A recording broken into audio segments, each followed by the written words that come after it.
This sermon, Anointed Ones at the End Time, was delivered on July 25th, 1965 at the Brenham Tabernacle, Jeffersonville, Indiana. கர்த்தராகிய இயேசு கிறிஸ்துவின் பரிசுத்த நாமத்துக்கு மகிமை உண்டாவதாக.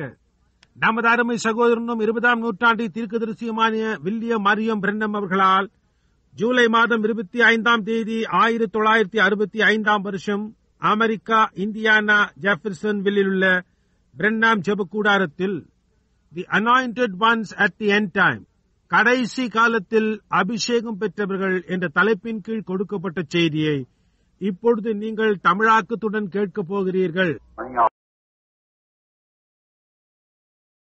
He also said, where the carcass is, or the word, there in season the eagles will be gathered. அவர் பிணமானது எங்கே இருக்கிறதோ அல்லது வார்த்தை அங்கே அந்த காலத்தில் கழுகுகள் கூடும் என்று கூட கூறினார். Now that's you want to put that down, Matthew 24:28, just a little bit before Matthew 24:24, 4 verses below it. See, you want to get it. Where the carcass is, the manna is, the word is, there the eagles will be gathered. இப்பொழுது நீங்கள் அதை குறித்துக் கொள்ள விரும்பினால் அது மத்தேயு 24:28 ஆகும். சற்று முன்பு மத்தேயு 24:24, அதற்கு கீழே 4 வசனங்கள் உள்ளன.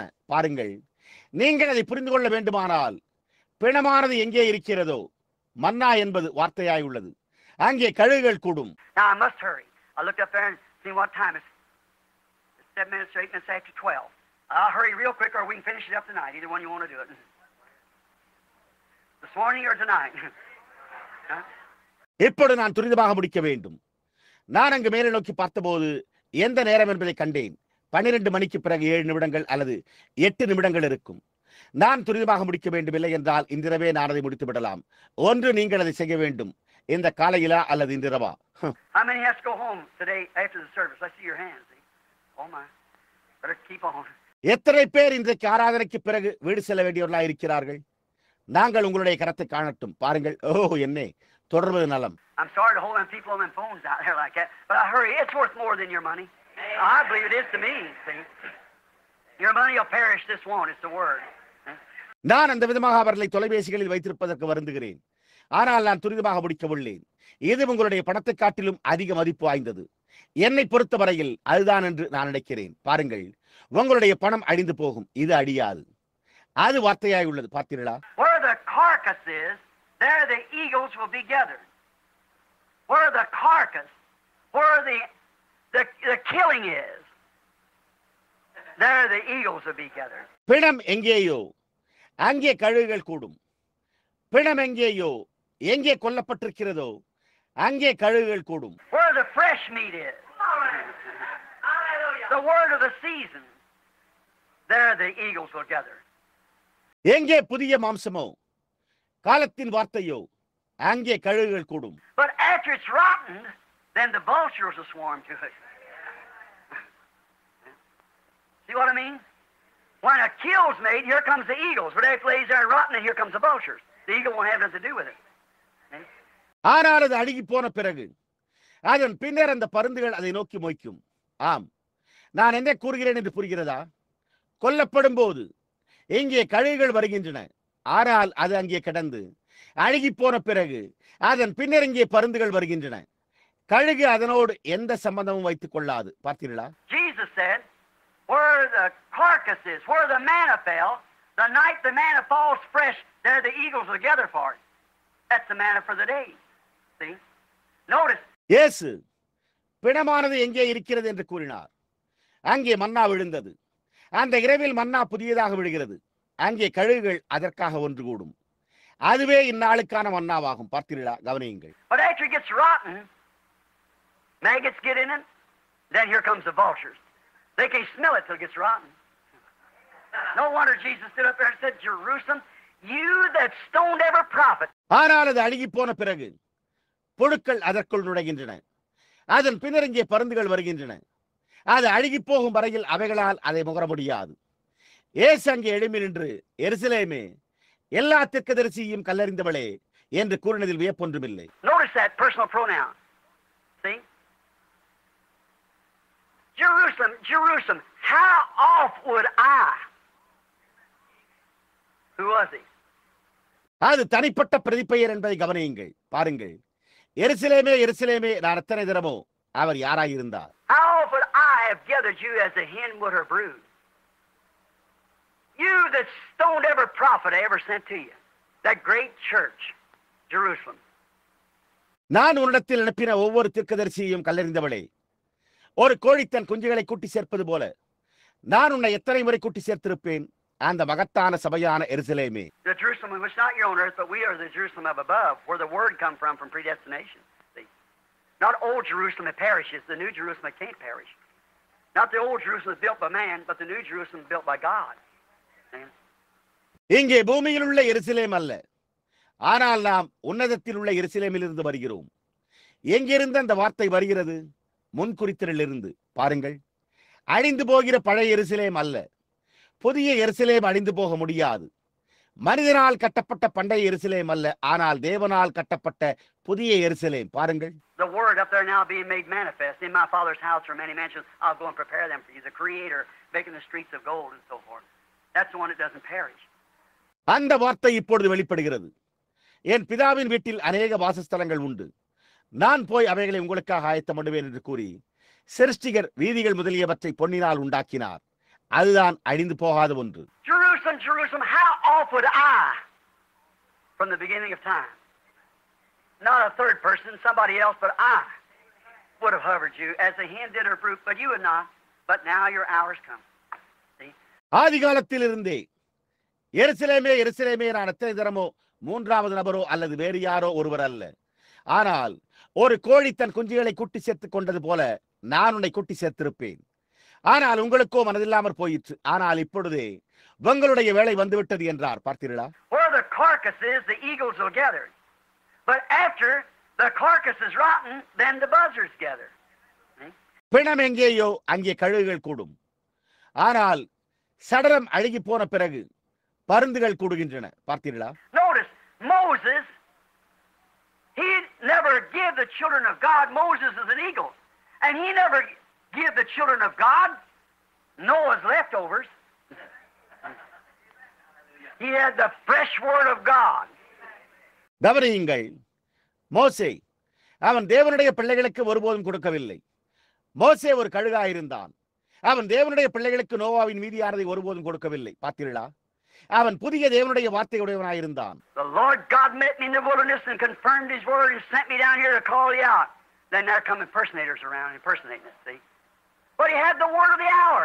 தேவனாகிய கர்த்தர் என்னை வனாந்தரத்தில் சந்தித்து தம்முடைய வார்த்தையை உறுதிப்படுத்தி உங்களை அழைக்கும்படிக்கு என்னை இங்கே அனுப்பினார்.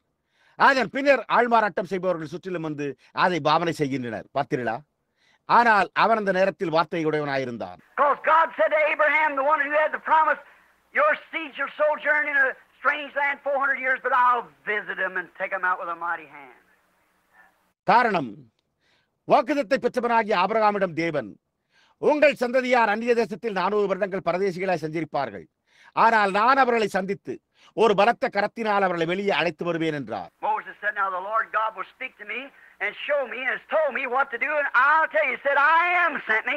மோசே தேவனாகிய கர்த்தர் என்னிடத்தில் பேசி எனக்கு காண்பிப்பார், என்ன செய்ய வேண்டும் என்று என்னிடம் கூறியுள்ளதை நான் உங்களுக்கு சொல்லுவேன் என்றான்.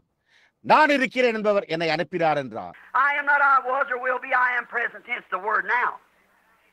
Not the word it was, the word it will come, the word is now. See? You get it? I am. I am is the word. நான் இருக்கிறேன், இருந்தேன் அல்லது இருப்பேன் என்று அல்ல. நான் இருக்கிறேன் நிகழ்காலம், இப்பொழுது வார்த்தை. இருந்த வார்த்தை அல்ல, வரப்போகும் வார்த்தை அல்ல, இப்பொழுதுள்ள வார்த்தை. பார்த்தீர்களா? உங்களுக்கு அது புரிகிறதா? நான் இருக்கிறேன், நான் இருக்கிறேன் என்ற வார்த்தை. In the beginning was the word, and the word is with God. Is that right? I am. God sent me as his prophet to vindicate this to be true. I am the answer to this word. So me come down here and do this. ஆதியிலே வார்த்தை இருந்தது, அந்த வார்த்தை தேவனிடத்தில் இருந்தது. அது சரியா? நான் இருக்கிறேன், இது உண்மை என்று ரூபகாரப்படுத்த தேவன் என்னை அவருடைய தீர்க்கதரிசியாக அனுப்பினார். நான் இங்கே வந்து இதை செய்யும்படி என்னிடம் கூறின இந்த வார்த்தைக்கான பதிலாக இருக்கிறேன். And when he did, Pharaoh said, well, we got plenty of boys in our group can do that too. impersonator. அவன் அதை செய்தபோது பார்வோன், சரி, அதை செய்யக்கூடிய ஏராளமான பையன்கள் எங்களுடைய குழுவில் உள்ளனர் என்றான். போலியாக பாவனை செய்பவர்கள். Jesus said, now that's going to repeat again in the last days. See? Claiming the same thing. Watch you come down first. Watch you stay with the word. That's how I know. இயேசு இப்பொழுது கடைசி நாட்களில் அது மீண்டும் நிகழப்போகிறது என்று கூறினார். பாருங்கள், அதே காரியத்தை உரிமை கோருகிறார். யார் முதலில் வருகிறார்கள் என்பதை கவனியுங்கள். யார் வார்த்தையோடு தரித்திருந்தனர் என்பதை கவனியுங்கள். அதுதான் அந்த விதமாகத்தான் அது அறியப்படுகிறது. So you see, we notice Moses never gave them what was Noah's time. We'll build an ark now because that's the word. You know, Noah built an ark one day. No, vultures is eating on that. No. எனவே நீங்கள் பாருங்கள், நாம் கவனிக்கிறோம். மோசே அவர்களுக்கு நோவாவின் காலத்தை குறித்து ஒருபோதும் கூறவில்லை. நாம் இப்பொழுது ஒரு பேழையை கட்டுவோம், ஏனென்றால் அது வார்த்தை என்று நீங்கள் அறிவீர்கள். ஒரு நாள் நோவா ஒரு பேழையை கட்டினான். இல்லை, பருந்துகள் அதை தின்று கொண்டிருந்தன. இல்லை இல்லை. This is a promised word. Notice, for his message he had from God, he had the genuine predestinated word of God for that hour. இது ஒரு வாக்குத்தத்தம் பண்ணப்பட்ட வார்த்தை. கவனியுங்கள், அவன் தேவனிடத்திலிருந்து பெற்றிருந்த செய்திக்காக அவன் அந்த வேலைக்கான அசலான முன்குறிக்கப்பட்ட தேவனுடைய வார்த்தையுடையவனாயிருந்தான். Neither did Jesus' servant Moses left over. Moses had word for that hour. But Moses is a prophet. Here's God himself. He never sowed to the Moses left over. மோசேயின் மீதியானதை இயேசுவும் அவர்களுக்கு கொடுக்கவில்லை. மோசே அந்த வேலைக்கான வார்த்தையுடையவனாயிருந்தான். ஆனால் மோசே ஒரு தீர்க்கதரிசியாக இருந்தான். இங்கே தேவன் தாமே இருக்கிறார். பாருங்கள், மோசேயின் மீதியானதை அவர் ஒருபோதும் சேவிக்கவில்லை. But just look at the vultures there in that organization was glutton over it. We got Moses. We don't have to have you. ஆனால் அந்த ஸ்தாபனத்தில் உள்ள பருந்துகளை பாருங்கள். அதை குறித்து பசியாயிருந்தன என்பதை பாருங்கள். எங்களுக்கு தெரியும், நாங்கள் மோசேயை பெற்றுள்ளோம். நாங்களும் உடையவர்களாக இருக்க வேண்டியதில்லை. He said, if you'd have known Moses, you'd know me because Moses spoke of me. See? அவர், நீங்கள் மோசேயை அறிந்திருந்தால் நீங்கள் என்னையும் அறிந்திருப்பீர்கள், ஏனென்றால் மோசே என்னை குறித்து உரைத்தான் என்றார். பார்த்தீர்களா? Where the carcass is, the eagles will gather. Eagles. The fresh kill of the word. The word is raised up and fattened and been made manifest and give out to the food for the children. பிடம் எங்கேயோ அங்கே கழுகுகள் கூடும். கழுகுகளே, புதிதாக வெளிப்பட்ட வார்த்தை. வார்த்தை எழுப்பப்பட்டு விளக்கப்பட்டு வெளிப்படுத்தப்பட்டு பிள்ளைகளுக்கான ஆகாரமாக அளிக்கப்பட்டது. Now the old carcass is laid there for hundreds of years. There it'll be. இப்பொழுது நூற்றுக்கணக்கான ஆண்டுகளாக அங்கே கிடத்தப்பட்டிருந்த அந்த பழைய சடலம் அது அங்கே இருக்கும். Same now. Luther had a message of repentance, but you bunch of Lutheran buzzards. Baptist had a message, but you Baptist buzzards. இப்பொழுதும் அதேதான். லூத்தர் மனம் திரும்புதலின் ஒரு செய்தியுடையவராயிருந்தார். ஆனால் லூத்தரன்களாகி நீங்கள் பருந்து கூட்டமே. பாப்டிஸ்டுக்கு ஒரு செய்தி இருந்தது. ஆனால் பாப்டிஸ்டுகளாகி நீங்கள் பருந்து கூட்டமே. பார்த்தீர்களா? The Pentecost had a message. Coming home now. Pentecostal buzzards. Pentecost ஒரு செய்தியுடையதாயிருந்தது. இப்பொழுது அதற்கு வருவோம். Pentecost பருந்துகளே. But where the carcass is, there the eagles will gather. ஆனால் பிணம் எங்கேயோ அங்கே கழுகுகள் கூடும். Remember, you couldn't feed a Lutheran back in them days. You can now. Catholic, Karen. No, sir, he had fresh meat. That church age. முன்பிருந்த நாட்களில் ஒரு லுத்தரனுக்கு கத்தோலிக்கருடைய அழுகி போன ஒன்றை உங்களால் போஷிக்க முடியாது என்பதை நினைவில் கொள்ளுங்கள். இப்பொழுது உங்களால் முடியும். இல்லை ஐயா, அவன் புதிய இறைச்சியுடையவனாய் இருந்தான். அது அந்த சபை காலமாயிருந்தது. You couldn't feed Methodist, Lutheran message. Oh no, he didn't want that, Karen. It's rotten. See, the life had done left it, went into something else. That's the old stalk. It's dead back there. The life's moving on. நீங்கள் Lutheran செய்தியை மெத்தோடிஸ்டுக்கு போஷிக்க முடியாது. ஓ இல்லை, அந்த அழுகி போனதை அவன் விரும்பவில்லை. அது அழுகி போய்விட்டது. பாருங்கள், ஜீவன் அதை விட்டுவிட்டு வேறொன்றுக்குள் சென்றது. அங்கே பின்னால் உள்ள அந்த பழைய தண்டு மரித்து போய்விட்டது. ஜீவன் தொடர்ந்து சென்று கொண்டிருக்கிறது. Neither can you feed the bride of Jesus Christ Pentecostalism. No, indeed.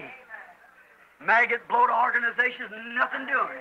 No, no. Hallelujah. நீங்கள் இயேசு கிறிஸ்துவின் மனவாட்டிக்கும் பெந்தேகோஸ்தே செய்தியை போஷிக்க முடியாது. இல்லை, உண்மையாகவே புழுபுடுத்த ஸ்தாபனங்கள் ஒன்றுமே செய்யவில்லை. இல்லை இல்லை. For the promises. And before that great and terrible day shall come, I'll send unto you Elijah the prophet. ஏனென்றால் பெரியதும் பயங்கரமான நாள் வரும் முன்னே நான் உங்களிடத்திற்கு எலியா தீர்க்கதரிசியை அனுப்புவேன். He will restore the hearts of the children back to the faith of the fathers again. All these promises have been made in the Bible. I will do it. There the eagles will gather. All that the Father has given to me will come to me. See? அவன் பிள்ளைகளுடைய இருதயங்களை பிதாக்களுடைய விசுவாசத்திற்கு திரும்ப அளிப்பான் என்பதே வாக்குத்தத்தமாய் உள்ளது. வேதாகமத்தில் இந்த வாக்குத்தத்தங்கள் யாவும் கூறப்பட்டிருந்தன. நான் அதை செய்வேன். அங்கே கழுகுகள் கூடி வரும்.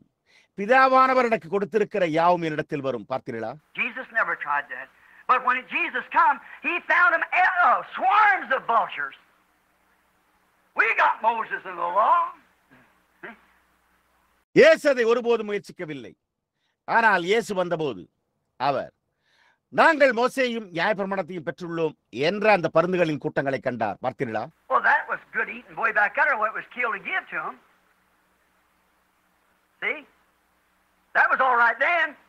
பாருங்கள், அது கொல்லப்பட்டு அவர்களுக்கு கொடுக்கப்பட்ட போது அதுவே புசிக்கிறதற்கு அப்போது நல்லதாக இருந்தது. பாருங்கள், அப்பொழுது அது சரியா இருந்தது. But this is what was predicted to Moses himself that killed the sacrifice. Said the Lord your God shall raise up among you your own brethren a prophet. And it will come to pass that everyone will not cling to that prophet, and what he says will be cut off from amongst the people. And it was. ஆனால் இது மோசேக்கு முன்னுரைக்கப்பட்டது. அவனே அந்த பலியை கொன்றான். உன் தேவனாகிய கர்த்தர் ஒரு தீர்க்கதரிசியை உனக்காக உன் நடுவிலே உன் சகோதரிலிருந்து எடுப்பு பண்ணுவார், அது நிறைவேறும். அதாவது ஒவ்வொருவரும் அந்த தீர்க்கதரிசியையும் அவர் என்ன கூறுகிறார் என்பதையும் பற்றிக் கொள்ளாவிட்டால் ஜனங்களின் மத்தியில் நின்று அறுப்புண்டு போவார்கள்.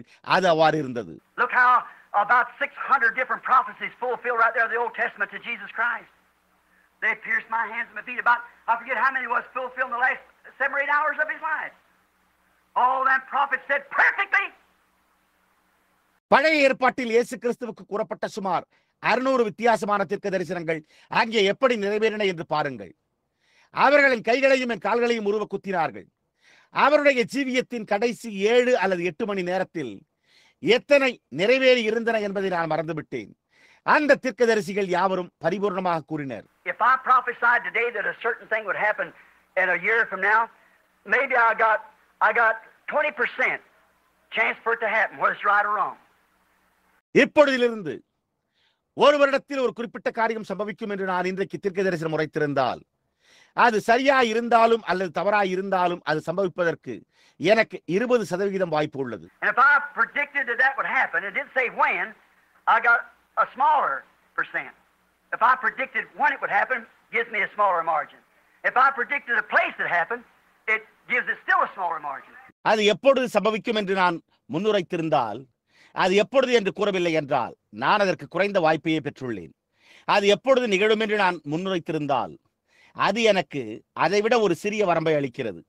அது சம்பவித்த இடத்தை நான் முன்னறிவித்திருந்தால் அது இன்னும் அதைவிட ஒரு சிறிய வாய்ப்பையே அளிக்கிறது. If I predicted who it would be on, then I still got about 100,000 of a margin it ever coming to pass if it's not true.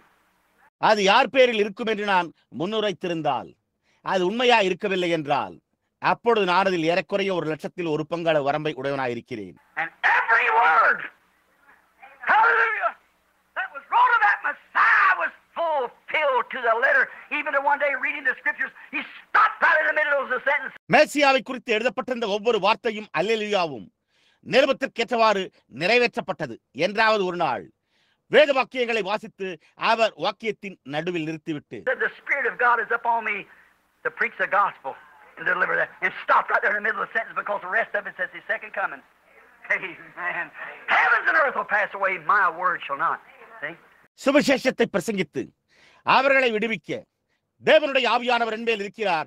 வாக்கியத்தின் பாதியில் அங்கேயே நிறுத்திவிட்டார். ஏனென்றால் மீதமுள்ளவை அவருடைய 2ஆம் வருகையில் உள்ளன என்றார். ஆமென். வானமும் பூமியும் ஒழிந்து போம், என் வார்த்தைகளை ஒழிந்து போகாது என்றார். பார்த்தீர்களா?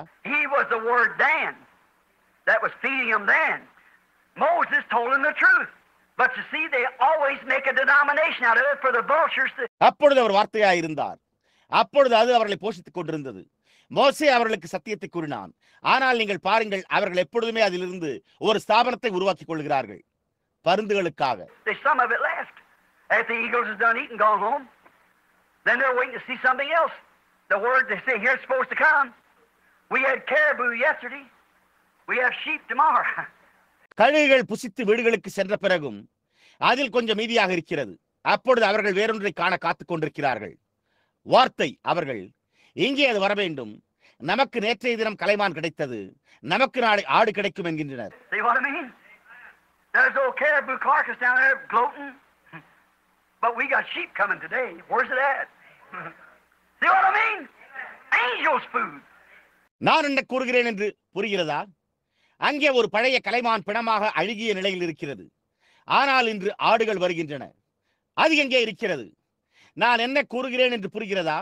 தூதர்களின் ஆகாரம். The people that eat manna one day, if they try to keep it over for the next day, it got contaminated.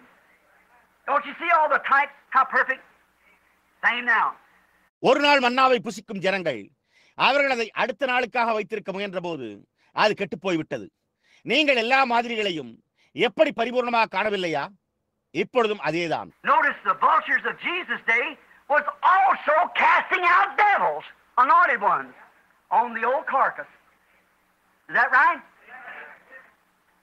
They were casting out devils. Jesus said so. கவனியுங்கள், இயேசுவின் காலத்தின் பருந்துகள் பிசாசுகளை துரத்திக் கொண்டிருந்தன. பழைய பிரேதத்தின் மேல் அபிஷேகம் பண்ணப்பட்டவர்கள், அது சரியா? அவர்கள் பிசாசுகளை துரத்திக் கொண்டிருந்தனர். இயேசு வண்ணமாய் கூறினார். And remember, they had prophets in those days. Caiaphas, the high priest, prophesied. How many know that? அந்த நாட்களில் அவர்களுக்கு தீர்க்கதரிசிகள் இருந்தனர் என்பதை நினைவில் கொள்ளுங்கள். பிரதான ஆசாரியனாகிய காய்பா தீர்க்க தரிசனம் உரைத்தான். எத்தனை பேருக்கு அது தெரியும்? Caiaphas prophesied. Notice the position of the weed in the field is watered by the same anointing. Why did the Bible say he prophesied? Because he was high priest that year. காய்பா தீர்க்க தரிசனம் உரைத்தான். வயலில் களையின் நிலையை கவனியுங்கள். அது அதே அபிஷேகத்தினால் தண்ணீர் பாய்ச்சப்படுகிறது. அவன் தீர்க்க தரிசனம் உரைத்தான் என்று வேதம் ஏன் கூறியுள்ளது? ஏனென்றால் அவன் அந்த வருடத்தில் பிரதான ஆசாரியனாயிருந்தான். A rotten scavenger, a weed and a thistle, sitting among the wheat, but the Spirit was upon him, the genuine Holy Spirit of God. ஒரு அழுகிப்போன தொட்டியும் ஒரு முச்செடியும் களையும் கோதுமையோடு கூட இருக்கிறது. ஆனால் ஆவியானவர் அவன் மேல் அசலான தேவனுடைய பரிசுத்த ஆவியானவர் இருந்தார். The Holy Spirit of God was upon him to preach, prophesy, and foretell it to come to pass, and denied and crucified the very vindicated word of the hour. தீர்க்க தரிசனம் உரைக்கவும் அது நிறைவேறும் என்று முன்னுரைக்கவும் தேவனுடைய பரிசுத்த ஆவியானவர் அவன் மீது இருந்தார். ஆனால் அந்த நேரத்தில் ரூபகாரப்படுத்தப்பட்ட வார்த்தையை மறுதலித்து சிலுவையில் அறைந்தான். Oh, mercy, brother. How much longer do we have to say these things? See? How much more through the Scripture? I'll hurry. I got about 10 pages here of Scriptures. How proven all things. The son on the just and the unjust the same. ஓ இரக்கம் சகோதரனே, வேத வாக்கியத்தின் மூலம் இன்னும் எவ்வளவு காலம் பாருங்கள். நாம் இந்த காரியங்களை கூற வேண்டியதாக இருக்கிறது. நான் துரிதமாக முடிக்கிறேன். நான் இங்கே கிட்டத்தட்ட 10 பக்கங்கள் கொண்ட வேத வாக்கியங்களை வைத்துள்ளேன். எப்படியா எல்லா காரியங்களையும் நிரூபிக்கிறது? சூரியன் நீதி உள்ளோர் மேலும் அநீதி உள்ளோர் மேலும் ஒரே விதமாக உதிக்கிறது. Jesus said to prove this, if I cast out devils by the finger of God, by who does your children cast them out? இதை நிரூபிக்கவே இயேசு தேவனுடைய விரலினாலே நான் பிசாசுகளை துரத்தினால் உங்கள் பிள்ளைகள் அவைகளை யாராலே துரத்துகிறார்கள் என்று கேட்டார். Now they were casting out devils. They were prophesying, is that right? But did not recognize him being the word of the hour. Why? Because he wasn't associated with them. இப்பொழுது அவர்கள் பிசாசுகளை துரத்திக் கொண்டிருந்தனர். அவர்கள் தீர்க்க தரிசனம் உரைத்துக் கொண்டிருந்தனர். அது சரியா?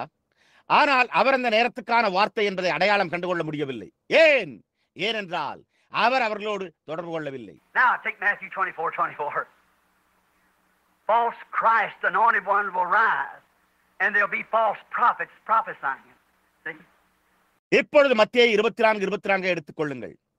கள்ள கிறிஸ்துக்கள், அபிஷேகம் பண்ணப்பட்டவர்கள் உயிர்த்தெழுந்து கள்ள தீர்க்கதரிசிகள் அதை தீர்க்கதரிசனம் உரைப்பார்கள். பாருங்கள். And will deceive the very elected if it was possible.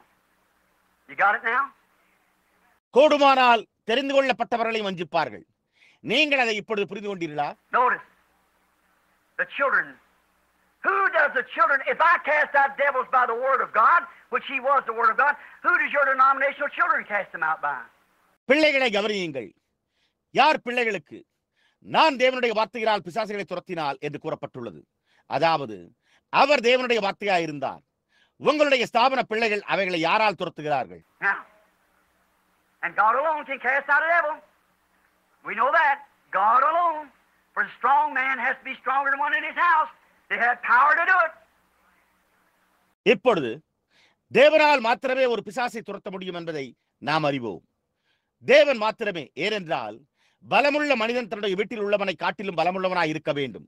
அதை செய்ய அவர்களுக்கு வல்லமை இருந்தது. You know, the Revelations there said that Antichrist that raised in the last days done signs and wonders that even deceived those that dwelt upon the face of the earth, and deceived every one of them, Christians and all, whose names were not written in the Lamb's Book of Life. உங்களுக்கு தெரியும், அங்கே வெளிப்படுத்துகிற விசேஷத்தில் அவன் கடைசி நாட்களில் அந்த அந்தி கிறிஸ்து எழும்பி அந்த அடையாளங்களையும் அற்புதங்களையும் செய்து பூமியின் மேல் வாசமாய் இருக்கிறவர்களை கூட வஞ்சித்து ஆட்டுக்குட்டியானவரின் ஜீவ புஸ்தகத்தில் பெயரிடப்படாதிருந்த கிறிஸ்தவர்களையும் யாவரையும் அவர்கள் ஒவ்வொருவரையும் வஞ்சிப்பான்.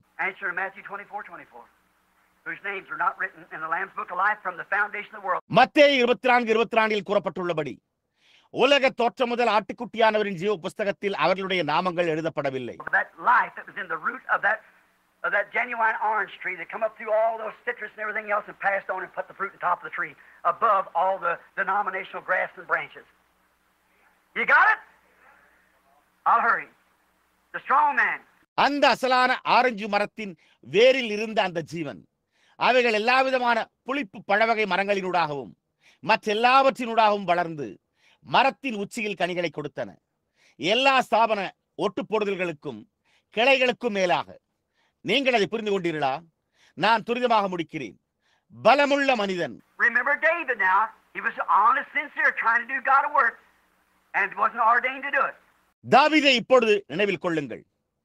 அவன் நேர்மையாயும் உத்தமமாயும் தேவனுக்கு ஒரு சேவை செய்ய முயற்சித்துக் கொண்டிருந்தாலும் அதை செய்ய நியமிக்கப்படவில்லை. They the anointed ones. But Jesus said they're teaching for doctrine the interpretation of the scriptures of man. See? Not the word of God. Not his vindicated word.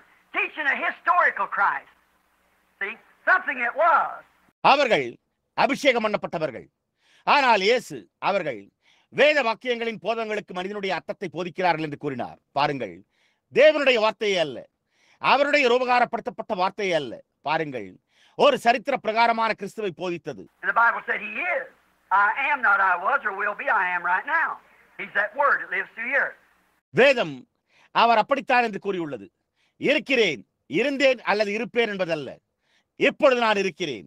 அவரே இங்கே ஜீவிக்கிற அந்த வார்த்தையா இருக்கிறார். He was in the beginning. He was in the blades. He was in the tassel. He was in the shuck. But now he's in the grain. அவர் ஆதியில் இருந்தார். அவர் கிளைகளில் இருந்தார். அவர் பட்டுக்குஞ்சத்தில் இருந்தார். அவர் பதரில் இருந்தார். ஆனால் இப்பொழுது அவர் தானியத்தில் இருக்கிறார். Now you go back and try to live again. What that life tucked back down? You think that life would ever go back at that old shucks dried up, ever go back and live in it again? It never does. For it is impossible for those which were once enlightened. இப்பொழுது நீங்கள் திரும்பி சென்று மீண்டும் ஜீவிக்க முயற்சிக்கிறீர்களா? அந்த ஜீவன் திரும்ப வருமானால் விட்டு சென்ற ஜீவன் எப்போதாவது பேசும் என்று நீங்கள் நினைக்கிறீர்களா? அந்த பழைய பதர் உலர்ந்த பிறகு திரும்பி சென்று எப்போதாவது திரும்பி சென்று அதில் மீண்டும் ஜீவிக்குமா? அது ஒருபோதும் செய்யாது. ஒரு தரம் பிரகாசிப்பிக்கப்பட்டு மறுதலிக்கிறவர்களை புதுப்பிக்கிறது கூடாத காரியம். And didn't move on with the word as it come to pass. They're dead, gone, and the thorns and thistles which is nigh unto rejecting, whose end is to be burned. Is that right? வார்த்தை நிறைவேறின போது அதனோடு செல்லாமல் அவர்கள் மரித்து போய்விட்டனர். முள்செடிகளும் முள்பூண்டுகளும் தகாதாயும் உள்ளது. சுட்டரிக்கப்படுவதே அதன் முடிவு. அது சரியா? Now, hurry just as quick as you can. இப்பொழுது என்னால் முடிந்த அளவு துரிதமாக முடிக்கிறேன். Notice the scripture now, teaching a historical God, see, just like trying to live in a past, like, well, Wesley said so and so said so. இப்பொழுது வேத வாக்கியத்தை கவனியுங்கள். ஒரு சரித்திர பிரகாரமான தேவனை போதித்தல். பாருங்கள், அவர்கள் கடந்த காலத்தில் வாழ முயற்சிப்பது போல. பாருங்கள், வெஸ்லி இன்ன மற்றும் இன்னதை கூறினார் என்பது போல, அல்லது இன்ன மற்றும் இன்னதை என்று கூறினார். Refusing the promised word of the day, the manner that's clearly identified of the day. They try to put their old Lutheran, Baptist, Pentecostal wines in our new bottles. It don't work. நீங்கள் இந்நாளின் வாக்குத்தத்தம் பண்ணப்பட்ட வார்த்தையை, அந்த நாளின் தெளிவாக அடையாளம் காட்டப்பட்ட மன்னாவை ஏற்க மறுத்துக் கொண்டிருக்கிறீர்கள். அவர்கள் தங்களுடைய பழைய லுத்தரன், பாப்டிஸ்ட், பெந்தேகோஸ்தே திராட்சை ரசங்களை நம்முடைய புதிய துருத்திகளில் கலக்க முயற்சிக்கின்றனர். அது கிரியை செய்யாது. And our new wine in their old bottles won't work. If they try to put this new wine in the denomination, their folly is made manifest. They can't do it. It blows her up. நம்முடைய புதிய திராட்சரசம் அவர்களுடைய பழைய துருத்திகளில் கிரியை செய்யாது. அவர்கள் இந்த புதிய திராட்சரசத்தை ஸ்தாபனத்தில் சேர்க்க முயற்சித்தால் அவர்களுடைய மதிகேடு வெளிப்படும். அவர்களால் அதை செய்ய முடியாது. அது அவளை வெடிக்க செய்கிறது. Brother, I've seen the word of God perfectly by the word. இப்பொழுது சகோதரனே, நான் தேவனுடைய வார்த்தையினாலே பரிபூர்ணமாக கண்டேன். Now look here, doctor. If we can't have that. Ned, I think you've had some of that lately. We just can't have that here. Now, I would rather that you maybe just go on, you know. See, it won't work. It blows up. இப்பொழுது இங்கே பாருங்கள் வேத பண்டிதரே, நாம் அதை பெற்றுக்கொள்ள முடியாது. Net, நீங்கள் சமீப காலமாக அதில் சிலவற்றை உடையவர்களாக இருக்கிறீர்கள் என்று நான் நினைக்கிறேன். நாம் அதை இப்பொழுது இங்கே கொண்டிருக்க முடியாது. நான் ஒரு கால் நீங்கள் தொடர்ந்து செல்ல விரும்புகிறேன் என்றேன். உங்களுக்கு தெரியும், பாருங்கள், அது கிரியை செய்யாது. அது வெடித்து சிதறுகிறது. You don't put a new piece of garment in an old garment because you make it all a rent. See? Didn't Jesus say that? You can't put new wine in old bottles. It blows them up. The new wine's got life in it. All right.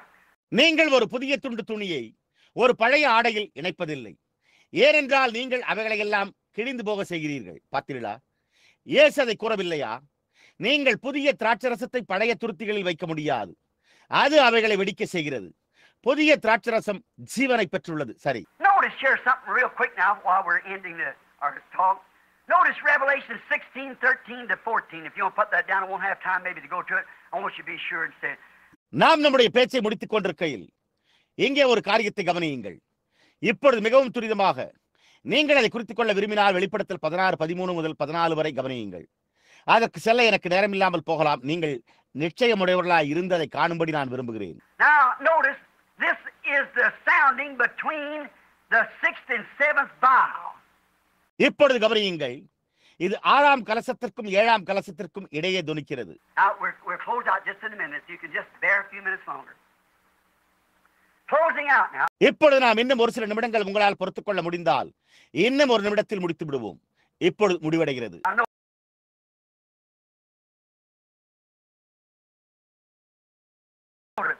Revelation 16:13 to 14.